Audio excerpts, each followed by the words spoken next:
We're related. Fathers, though. He's my father, not my brother. I'm glad you clarified that. Yeah, I mean, you got to. Some people, you never know now. Well, that's what I say. You're on the tractor, and they always go, Mike, what's going on? And you're like, hey. Yeah. You're like, whatever. Definitely. You're on a tractor. You're not making conversation. Yeah. The other people will come up to me and like look like they know who I am and like not know until the very end. And they'll be like, hey, Right. what's going on? And Right. I'm like, hey, what's up? Well, somebody today called me Manny Jr. No, Really? No, they called me Manny because they thought you were a junior. And I was like, well, kind of. Yeah. Maybe that's my dad, but he thought my name was Manny. I was like, he thinks I'm you? No, I clarified that. That's funny. Yeah. Well, your dad didn't look like you, did he? I didn't used to think that, but I think a little bit now. Definitely. The older you get. Yeah, exactly. Well, Arky looks like you when you were his age, I think. When you was younger, especially. Yeah. Yeah. Yeah, definitely. And Denise, and you look, I think, a lot alike when you were younger, too. You still do. Oh, yeah. Yeah. But anyways, first podcast for this guy. Yep. Ever. You've lived, anyway. Yeah, ever. Being recorded, at least. So many hours listening to podcasts. Oh, it's on the other side now. Totally. It's kind of weird. Yeah. I'm pretty excited you're on Spotify now so I can listen to it while I drive around. True. It's a big help. Yeah, totally. You can't hear me? It's just, I don't know. It's not, we'll figure it out after. Sounds good. But, yeah.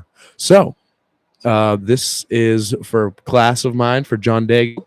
And we're going to run some campground owner questions. This is not the traditional Parks and Rec, park ranger type thing I got going on at UMaine. I'm trying to own a private campground. So, yeah, fits the bill to my standard. Something about the same level on there somewhere. Yeah, totally. But it's all camping. Yeah. You know? And, yeah, just this is we're kicking it off. So we got a couple questions for you. So in your work owning the campground, what's the most important skill set to have? I think definitely being flexible because there's so many things you got to do.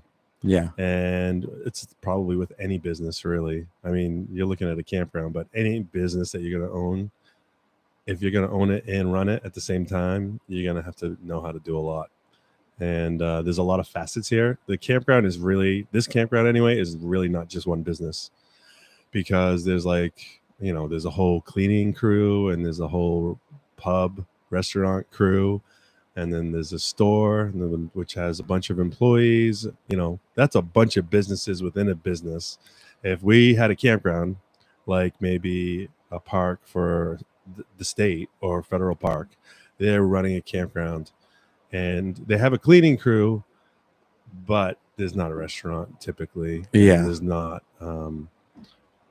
activities. Right. But the activity is usually sightseeing, right, or hiking, or if you go to a national park, right. Half of it is just being there. Right. Which that's the way it is for people coming from Massachusetts, coming to Maine. And half of it is being like here in nature. Right. But it's also, there's more to that, Right. I think a lot of people who go camping, they're going to that park to see that park. So they're going camping in the area or at the park to see that park. But when they come here, they coming with their family and they're just staying here. So their destination is here and they're not going out. They're not leaving to go see a park or the ocean or anything like that you might have to go see. Mm-hmm. Well, some do. I mean, yeah. It's perfect. We're halfway an hour away from Portland, so they could see the ocean, and pretty close to the North Conway too. Right, an hour from Mount Washington, which people don't take advantage of that, which I can't even believe. I know, because it's awesome. It's crazy, but I'm so glad I'm from basically where I'm from. Me too. I'm glad you got ocean, you got forests, you got mountains, a little bit of everything, and seasons. A lot of people, I feel like I wouldn't even notice it if I lived in the desert, what time of the year it was. Maybe I would. I probably would. Do you go to school with a lot of people from around the country? Is it mostly from like New England? Most of it's from New England. Most of it's like Mass, Connecticut, and then people from like Southern Maine. But you don't have a lot like from the southern states that go to school? Like people from California. Oh, I really? see more people from California than the, like southern states, That's and almost awesome. all of it is like, oh, I got family here. Oh, yeah. Yeah, so they've like been there once. Oh, Even, like maybe they have a vacation home here. yeah, Really? right, yeah. But sorry if I'm talking weird. I got Invisalign yesterday. It's still I'm still getting used to it in my mouth. But yeah. Anyways, what's another question we got for you? What do you like most about this campground? Well, really, I haven't really been to a lot of other campgrounds. I moved here when I was 7, Right. and so I'm actually from Massachusetts. And before that, I really hadn't seen many campgrounds. So I basically grew up here, and my parents didn't go on vacation once they owned the business. They basically worked all summer long. So we really didn't do anything. But this was enough. This was Yeah. awesome. I wouldn't want to change it any other way. Here all the time was perfect. So I really hadn't seen many other campgrounds until after I owned it, actually, which was probably around 2005. Oh, I took a tour with a bunch of other campground owners, and we went to go see, I don't know, I remember being half on one dozen. with the on a bus. Yes, Yeah. we did. I was a did kid. one. I was a little kid. Oh yeah, I did one with Arky. Yeah. We did like the Mount Washington area, but I've also been with you to like North Carolina. Is that what? Oh, we went to North Carolina, Texas. Yes. Did you tour the campgrounds too? Yep. Okay. Yeah, they're way different in the South. Oh, totally different. Totally different. They're more RV parks. Yeah, and they're like shopping malls. Oh yeah, I mean they're huge. I toured some in Arizona. They were like 1,000 sites, or maybe even 5,000. Right, and it's like a block. Yeah, yeah. It's like exactly. There's no hills. There's no curves. It's a block, but it's still awesome. Yeah, you know, they had like activities there. That had a giant billiard room, and you know, mostly retirees. I mean, I didn't go to a family campground out there. Like, right. I don't even know what they would be like. I went to a family campground in Texas one time, which is probably one of the few I've been to outside of Maine. Mm-hmm. That had like a water park and stuff, which was cool. Yeah, but it's Texas. They didn't have lakes. They don't have lakes. I don't think so. Oh yeah, Texas has tons of lakes. They got swimming huge lakes? bass fishing. Yeah. Oh, Texas is beautiful. It's huge. It's awesome. We've been together. Yeah, I know. You must have been to that campground with me then. Yeah, it had all those metal deer and like all those. Well, that was huge too. Yeah. That family campground was huge. That's the one I was thinking of. Yeah, they had a lot of rentals and stuff. It was pretty neat. Yeah, huge. Yeah, pretty cool. And they had like. Did they have a shooting range or something, or a laser tag? Yeah, they had. They were setting up for Halloween. Halloween, that's what I was huge, remembering. Yeah, and they had like zombie walk. Yes, that's what they had. Yeah, I don't know, but yeah, it was pretty cool. I love seeing other campgrounds. Yeah, it was neat. Even going to Bangor, I worked at Parks Pond up there. If anyone, John Daigle probably knows what this is. Shout out to him. But and it was just so different, so different. And they had a pit just like us, you know. They had you know, but it was all grass, you know, no golf carts allowed, no cigarettes and alcohol allowed. And I was like, you may need a campground, you know, but it was just different, you know, and that's what they thought was totally, you know, normal, and that's what they were used to. Yeah. And I was like kind of taken back just because I'm used to something totally different. Right. And when I think about camping, you know, the things that she was telling me what they will be yelling at people for, I was like, maybe I wouldn't even blink an eye at that, you know, keeping a fire too big, this and that. But it seems like a lot of people that come here are like so already in vacation mode, so they're in a good mood. But also, I've heard so many things from other like campground owners that are just like, oh, he's such a hard ass, this and that. We went to this one place, but the owner got pissed. And I feel how a lot of stress builds up and how people are like that to their customers. But I grew up obviously learning from you. So it was like listening to people that are having a good time or just doing whatever. Right. I mean, that's what I like to hear. Yeah, right. You know, people having fun, people enjoying themselves. I don't want to give anyone a hard time. But that's probably a good thing. Yeah, I don't know. But anyways. But definitely the campgrounds you're going to visit, they're going to take on the personality of the person managing it or owning it. Yeah. Because that's everything. If there's typically they give people a hard time if they have a high fire, because then that makes them talk louder or be louder. Yeah. And that is kind of an easy way to govern this kind of security. Because that's probably a small campground that you're talking about. It's probably 30 campsites or something. Yeah. I don't even know. She didn't even say that, but I've heard that. Yeah. Even security guards in the past here. I've been like that, and I've been like, give them a hard time for that. But that's anyways. So what do you do to keep all this stress relieved? What do you do to spend your time when you want to release some stress when it gets busy?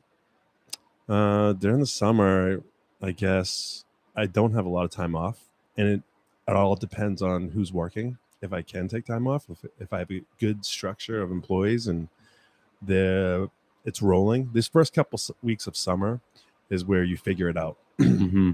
Is the employees going to be able to do what you ask them to do?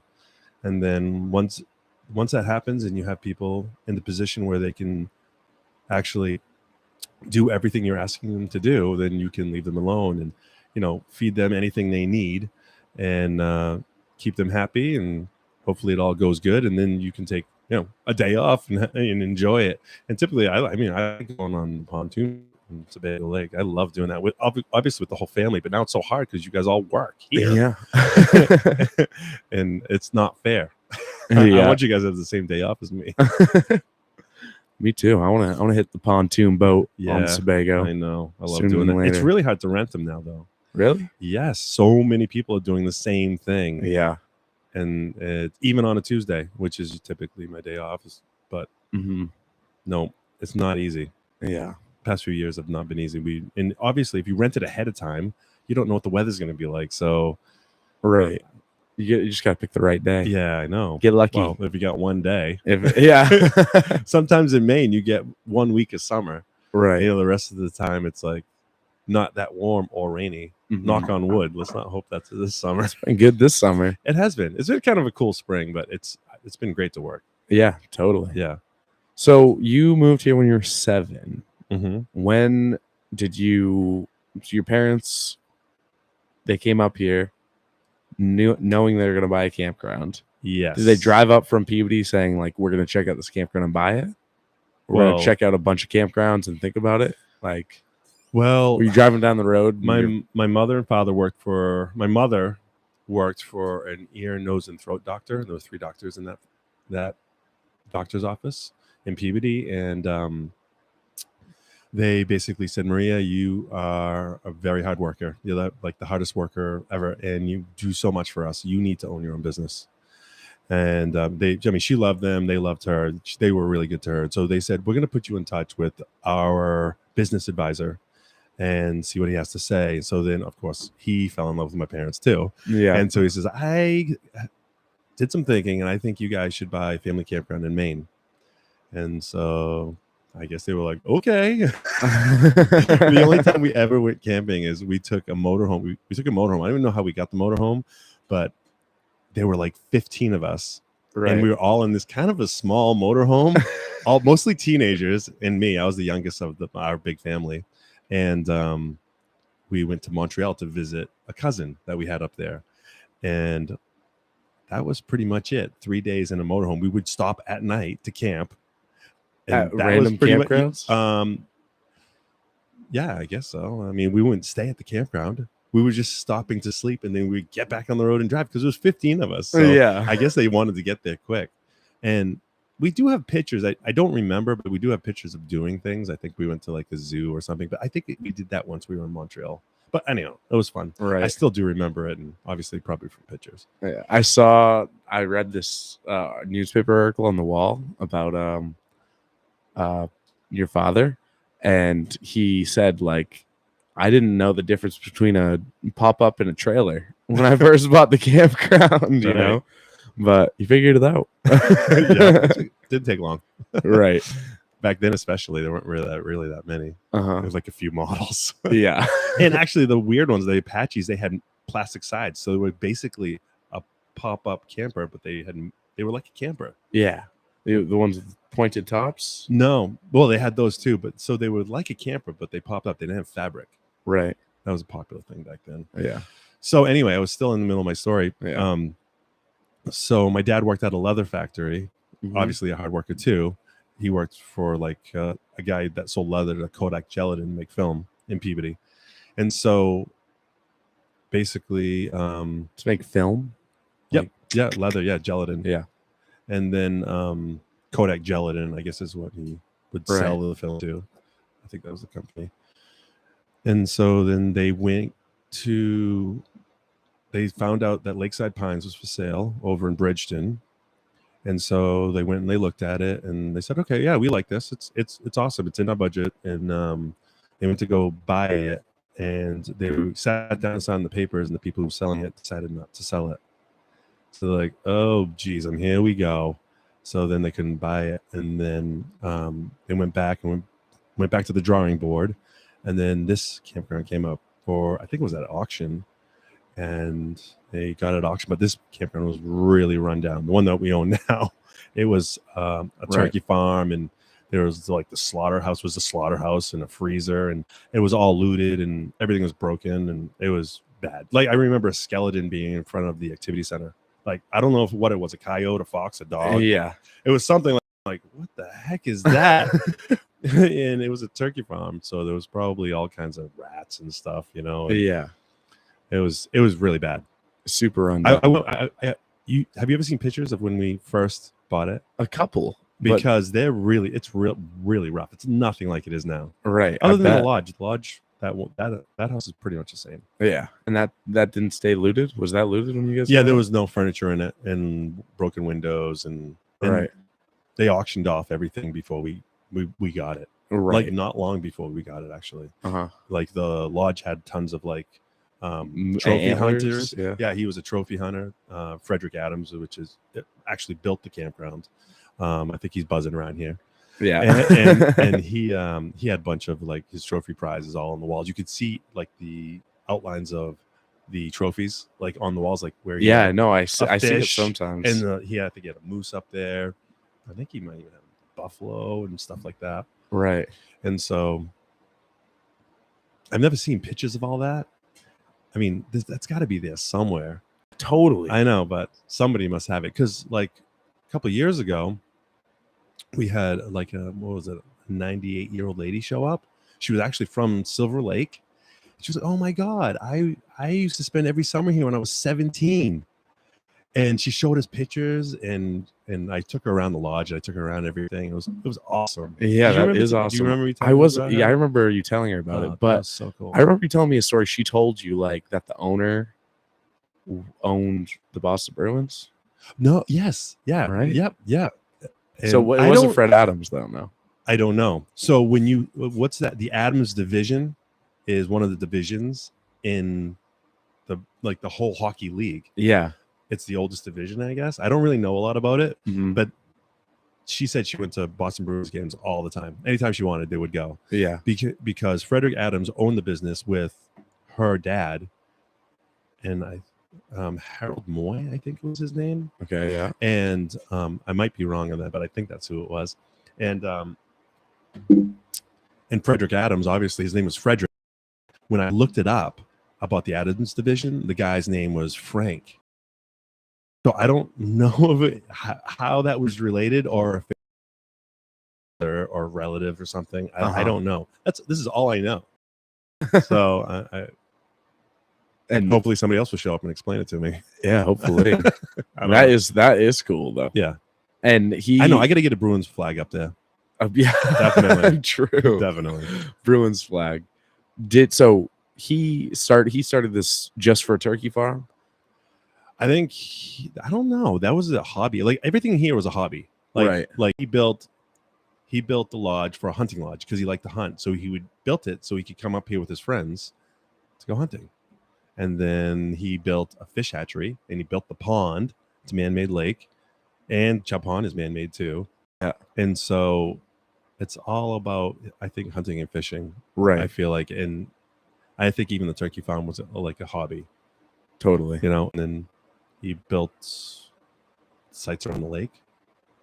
Pretty cool. Yeah, yeah. Who was camping back then? How old is camping? Like for fun, you know? I don't know. Probably depression was a big on camping, but not for fun. Yeah, that's. But they like the oldest campers that I've seen. Like they had one cruising around like the Worcester and Springfield show. There's a guy in northern New York that he was a campground owner. He was really cool. He had one of those old like Model T campers. Oh no, actually, it was actually a trailer, and it folded out. It was like a wagon. Yeah, like a food truck looking thing. Yeah, exactly. Yeah, and that was the old camper. So I mean, it's camping. Obviously, covered wagons is basically camping. Basically, Yeah, that's like the unfun. I mean, probably Native Americans nailed it. Yeah, better than anybody. True, but I mean, when it became like a vacation, it seems like the really rich people, like maybe like Rockefeller, like they liked nature, but valued it maybe. Yeah, valued it, but there wasn't any like campgrounds a little bit. Right. Like they would go to Acadia and just build like a mansion. Right. Instead of roughing it. Yeah. They had a place that was level. And then actually in Acadia, they actually had a restaurant. And they had actually things to do in there that were probably guided. True. Yeah. And that was the beginning of probably really awesome camping. Yeah. Seriously, Acadia. Yeah. That's probably it. Maybe. I don't know. New Yorkers coming up to Maine where it's like a summertime and it's not like they have to be worried about going to Florida and going swimming in an alligator or poisonous snakes or this and that. It's like generally safe. Yeah, I don't know. Do you know what the oldest park in America is? I don't. The oldest park? Yeah. I'm not sure. We can look it up though. Because that would tell you a little bit. I wouldn't doubt it if it's like Acadia. I would think it would be one of the middle. Oh, I think it's Yosemite, maybe. Hot Springs. Hot Springs National 1832. Park. But I know it had something to do with like the railroad being built. So they were like, we're trying to build a railroad across the thing so you guys can see this beautiful like nature. Yeah. Oh, really? And it ended up being like half of it was, they were trying to get a railroad across the country, but their activities all day were like hunting the buffalo for the Nebraska plains by just like sticking a gun out the window and like shooting buffalo all day long. Wow. And then, I don't know. It just, I was reading a book about it in his class, but it was pretty cool. Pretty cool how like nature at first kind of became like people are scared of it like long time ago. And then it became like desired to be. Yeah. Like the top of a mountain, I bet at one time was like, don't go up there. Like that's crazy. Right. Why would you work so hard to get someplace? Because they're working so hard just to live all the time. Yeah. But now it's like views. Yeah. Now people pay like millions for just a view. The experience too. Definitely. True. Yeah. The experience is half of it because we're just like trying to get back in touch. Right. With like being in nature a little bit. It must have been really hard to be a camper, like back when there were like wolf packs and so many grizzlies. Yeah. It's like, seriously. That's like pretty scary. Not vacation. Yeah. Right. Especially like out west, Yeah. There's just like so many more, so much more that could go wrong. Or Alaska or, big animals. We don't have that here really. Not really. We have moose, but deer and turkey, they're just like farm animals. Right. And we've really only had rabies not that long. Yeah. I think probably I was in high school when it was a little bit more often that you heard about it. Rabies? Yeah. Yeah. It was barely here. Crazy. Where's rabies from? I don't know. You get it from squirrels, right? Any rodent, I think. But I don't know. Bats have it, Yeah. So another question. Yep. So you didn't finish the story. You just bought it at an auction. Your father bought it at an auction. I think that's pretty much it. I think that was the answer of the question. Yeah. And then you moved up here from Peabody. Yep. ASAP. Yep. No, we didn't know what we were doing. Everything was run down. My father, he was a survivor. He didn't really know how to fix a lot of things. Yeah. But we did it. And it wasn't necessarily easy. Do you have any memories from when you were 7, like your first year? We had to cut so much firewood because that house is like a pretty big house and it's cathedral ceilings, Yeah. and the windows were wood, so they want single pane wood windows. So they were not made to live in the winter. They were made to as a summer home. Yeah. And oh my god, we filled that basement with wood. We cut wood all winter long. It still wasn't enough. And I was like, oh my god, that stunk, because I was only like 7 or 8. Right. And it was like I was out there. We didn't have the right long johns. All cotton long johns back then. So once you got wet, you were wet. Right. And sweat would make you free. I froze. But whatever. Yeah. I mean, you had to live about it. You had a wood splitter all day? Or were you just doing it by axe? I don't remember how we split the wood back then. We must have had a wood splitter. Probably the same wood splitter we still have. Yeah. Right over there. I wouldn't doubt it. True. Probably different engine, different piston. Right. We've had that thing forever. Yeah, so stuff lasts. There's sometimes, I mean, I'll find stuff in the pit or even up here where I'm like, oh my God, this has been sitting here a while. Definitely. It's especially stuff up here for sure. But it's pretty cool. So, what advice would you give to me? Just kidding. That's too open-ended of a question. No, it's good. No, I think you're doing great. I think you're headed in the right track, and you're gonna have a good life. Hell yeah, love it. Definitely. Love the encouragement. I have a good life. I've had a good life so far, so on the right track. So your sister also owns the campground with you. Yeah. And how do you get along with your sister? Well, she's 7 years older than me, so she's saw me grow up, and she's had a lot of patience with me over the years, because obviously I was a lot younger. Right. Like you do with Sally. Yeah. You guys are the same age apart. Can you see like that Totally. relationship is totally different? Yeah. And no, we've always got along ever since ever. Yeah. That I can remember. It's a different relationship, I feel like, because we're so far apart. Yeah. Like when I feel that with Sally. she always invited me to college, and I always went over and hung out with her and her friends, and it was, I don't know, she was always really good to me. And I don't know, I feel like we both have our jobs. We know what we do, and we don't judge what we do or how much we work. We just do it, and we have an agreement, and we're doing it. We've been doing it 22 years now. So yeah. And actually we've been doing it for 22 years, but we've been doing it for 20 years before that. 42 years. Yeah. So it's like, it's a long time. You got it. Yeah. Yeah. And we've always been working. So, and we kind of know how things roll. Things change, and things are always hard. Right. And no matter what, every year there's a different curveball, whether it's COVID, whether it's employees, whether it's a shortage of supplies, It'll all work out. It'll all work I out. don't know. Life just keeps on rolling. I don't know if it's going to work out or not, but either way, you're going to be living it. So Yeah. do the best you can with it. Nice. Well, love it. So we got to get him to a Billy Joel concert coming up here. So we're gonna cut it now, but this won't be the last time we're having him on. Absolutely not. First time won't be the last time. Give it here, Dad. Let's go. Love it. Right. Put it here. Boom. All right, that's a wrap. If you stayed watching this long, love you. Like, for real. All right. End of it here. Cool. Do you have any